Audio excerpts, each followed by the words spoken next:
So welcome to the first of three short videos on how to think about the dissertation and typical kinds of problems that master's students might face, common questions they might have about the process. First off, I want to talk about topic choice and the funnel. Now you can see on that image there that there's a very crude diagram of a funnel, broad at the top, opens out a bit at the bottom, narrow middle section, and there are 4 stages. What I want to quickly do is take you through this, as I think it's a very helpful way of conceptualizing the dissertation overall.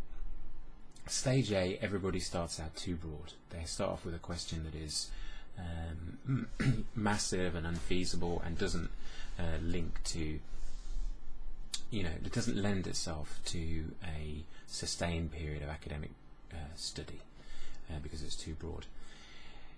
At the end, this is speaking a little simplistically, at the end of the literature review you get to stage B, where you've narrowed down, you've got a precise enough question that you can carry out your empirical phase of research, and that's what happens in stage B. That's where you're carrying out the interviews, the surveys, whatever. At the end of that you then get to the analysis and findings and discussion section of the dissertation. Stage C, where you broaden out again, so you want to say a little bit more about the implications of what you've done. You're going broader than just the description of your place, your problem, your organisation, whatever it might be. And then a 4th phase I've included because one of the things that you notice about maybe the less strong dissertations is that people kind of think the literature review is something that happens at the beginning. This is why I said it was kind of simplistic to say it finished at the end of stage A. The lit review is something that happens at the beginning, and once it's done, it's done.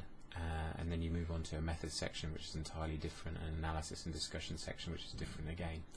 Actually, to show that what you've done fits within the academic literature and is situated within an existing body of knowledge. Sometimes people talk about the phrase contribution. How does it contribute to existing knowledge? You need to do stage D, which is to show how your findings and implications have implications not just for the context that you're looking at, practical implications, but they have theoretical implications. So in stage D, you're saying the sorts of things like, so-and-so said X, I've found that there's some evidence for this, however what I also found was this, which isn't mentioned by so-and-so. Or I found strong support for this view on what's happening in this situation, I found less support for this, and my findings seem to challenge some received ideas about this by whoever. And then you kind of need to also do the next step, which is the job of saying why there's a difference. The kind of $64,000 question, how do you get to a focused research question? How do you move from stage A to stage B? Everybody starts off too broad, as I mentioned. I think there are 3 main ways in which you can do this. One is theoretical focus, one is methodological focus, and one is empirical or contextual focus. The theoretical focus one is the kind of most prized from an academic standpoint, and this is where you're making choices about who your work is informed by. So you're drawing on X's theory of the firm. That's a kind of theoretical focus. Or you're testing whether Y's framework, which they did in nursing, let's say, also applies in, let's say, policing. And then, as well as having thought about theoretical focus, what you also need to do is focus on in terms of method, and I'll say a bit in the next 2 videos about methods and methodological choices.